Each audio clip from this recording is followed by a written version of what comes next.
भीमराव ने सिर्फ कलम चलाई तो संविधान बन गया। भीमराव ने सिर्फ कलम चलाई तो संविधान बन गया। और इस संविधान की ताकत तो देखो यारो, एक चाय बेचने वाला पंतप्रधान बन गया। एक चाय बेचने वाला पंतप्रधान बन गया। नमस्कार, मी सादिया भुते डॉक्टर बाबासाहेब आंबेडकर यांच्याविषयी आज मी बोलणार आहे। अस्पृश्य समाजाचे अस्मिता जागवणारे पहिले महामानव भारतीय घटनेशील प्रख्यात कायदे पंडित अलौकिक बुद्धिमत्ता लाभलेले विद्वान अशा युग प्रवर्तकांचा जन्म मध्य प्रदेशातील महू या गावी झाला आणि अस्पृश्यांच्या जीवनाचे एक पर्व सुरू झाले ते डॉक्टर बाबासाहेब आंबेडकरांमुळे।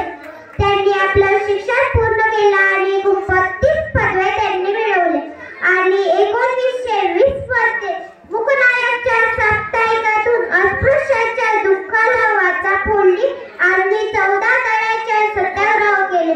तसेच 2 वर्ष 11 महिने 18 दिवस पूर्ण भारत जीवाचा करून राहणं बाबासाहेब आंबेडकरांनी लिहिले संविधान म्हणून म्हणावंसं वाटते। मला बैराती सपान पडलं भारतरत्न भीमाचं, मला बैराती सपान पडलं भारतरत्न भीमाचं।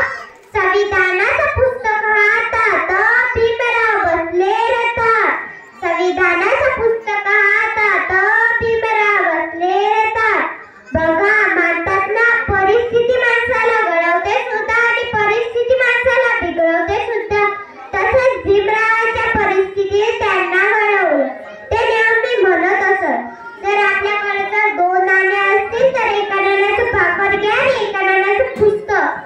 भाकर तुम्हाला जगवेल आणि पुस्तक तुम्हाला जगवायचं कसं ते शिकवेल। म्हणून नाचून मोठं होण्यापेक्षा वाचून मोठं व्हा।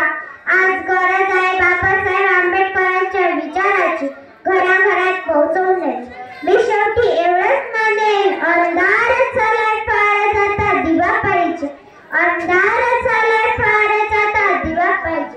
जाती धर्माने ग्रासून टाकलेल्या भारत देशाला पुन्हा एकदा भीमाईचाच भीमा पाहिजे।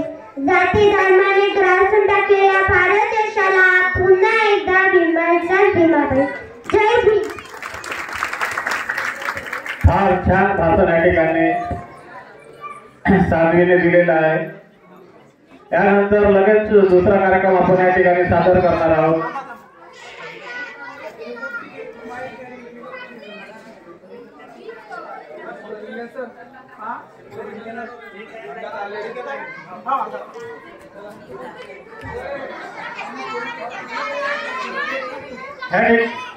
त्यानंतर या ठिकाणी सादर करत आहोत अंगात आलया। कार्यक्रमाचं नाव आहे अंगात आलया।